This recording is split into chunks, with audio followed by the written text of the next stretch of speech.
Star Wars The Clone Wars introduced us to a ton of new clone trooper variants, some cool and some forgettable. Some of these variants only appeared in a few episodes, and the variant we'll be discussing today only appeared in one. We're talking, of course, about Stealth Operations Clone Troopers, a variant of the already rare Special Operations Clone Troopers. They wore sleek black armor and looked cool as the 9 Corellian Hells, and they're often forgotten by Clone Wars fans since they only appeared in the early stages of the Battle of Christosis. But why was that the case? Were they just too cool for us? In this video, we're going to try and answer these questions.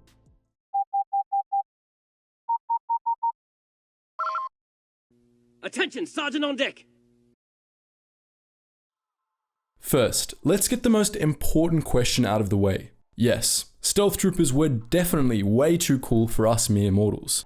They were probably too cool for the rest of the Grand Army of the Republic as well, as necessitated by their stealth training. Since these guys were basically Black Ops, it's a fair bet that they were isolated from their normie brethren by the Kaminoans and by their eventual commanders, and as a result, they were likely just as rare and mysterious in-universe as they are out-of-universe. This idea is reinforced by the fact that they worked with highly classified technology like the Republic's stealth ship. We know precious little about these guys, just like we know precious little about Spec Ops clones in general. However, it's a reasonable assumption that they were trained in stealth tactics, both on the ground and aboard stealth ships, and we know for a fact that operating stealth ships was part of their repertoire.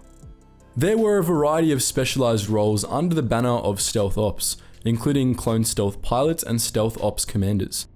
Since they were trained in working with stealth ships, we can assume they were trained in the use of other stealth-related experimental technologies as well. These probably included chameleon systems and personal stealth field generators. We have names for exactly 2 stealth ops clones: the rookie CT-1284, nicknamed Spark, and stealth ops commander Blackout. Believe it or not, we can actually glean a few more bits of information about the stealth ops from them. Since Blackout was a clone commander, we can determine that there was at least a full battalion of stealth ops troopers, which is to say that there were 576 at minimum. Additionally, Spark being a rookie means that the stealth ops were actively receiving new members a few months into the Clone Wars, meaning they weren't a one-time batch like the clone commandos were. Lastly, we can determine that they did see a fair bit of action since Blackout had proved himself enough to earn a set of J-Guys for his helmet. However, we only know of one instance in which these guys definitely saw action. That was during the early stages of the Battle of Christosis, in which Anakin Skywalker used a prototype stealth ship, an IPV-2C stealth corvette, to break Admiral Trench's blockade of the planet. That stealth ship was crewed by stealth ops clones, who operated everything from the ship's cloaking device to communications.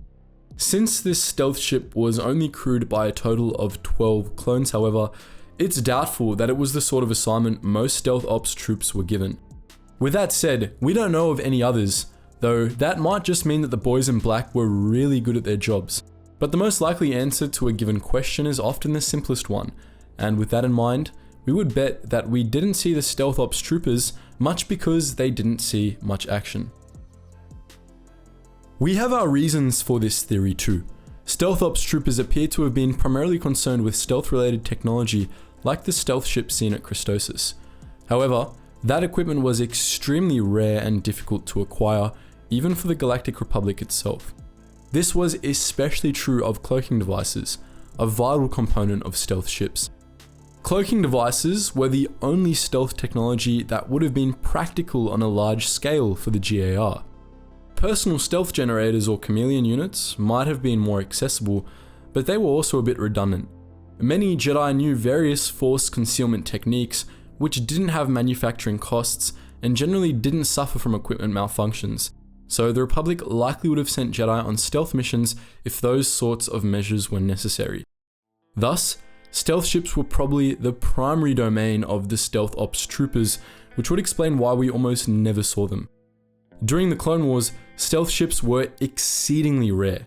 Both sides had a handful of them. We've already talked about the Republic's prototype corvette, and the Confederacy had stealth ships too, of which a few saw use as skirmishers in the Battle of Pre-Sitlin, but both the Republic and the Confederacy used the ships sparingly due to a galactic scale shortage of one crucial component of most cloaking devices: stygium crystals. There were a variety of ways to cloak a starship. The simplest was to just turn the whole ship off, making it look like a piece of debris unless enemy craft got close enough. But that was rarely a viable strategy for obvious reasons, so better ways of masking ships were developed. What exactly these devices did varied. The most widely available cloaking technologies just masked a ship's energy readouts and signal outputs so that scanners couldn't pick them up. Of course, those sorts of equipment generally weren't considered real cloaking devices, since ships employing them were still visible to the naked eye. Chameleon devices were a bit closer to what people thought of when they pictured cloaking devices. These used sophisticated holographic arrays to essentially hide ships behind images of what lay behind them, effectively rendering them invisible to the naked eye. Of course, this had the opposite problem as sensor masking technology. Scanners could easily break through chameleon cloaks, and even the naked eye could see through these pseudo-cloaks in the right circumstances. True cloaking devices rendered starships completely invisible, both to the naked eye and to nearly all kinds of scanners. Conventionally, they were only possible to manufacture with the use of stygium. These rare and highly unusual crystals bent radiation wavelengths, which allowed it to disrupt natural light and baffle a wide variety of sensor systems. Stygium was tricky to refine and harness, but when properly implemented, it produced near-perfect starship cloaks. However, stygium crystals were only found on 3 planets in the entire galaxy.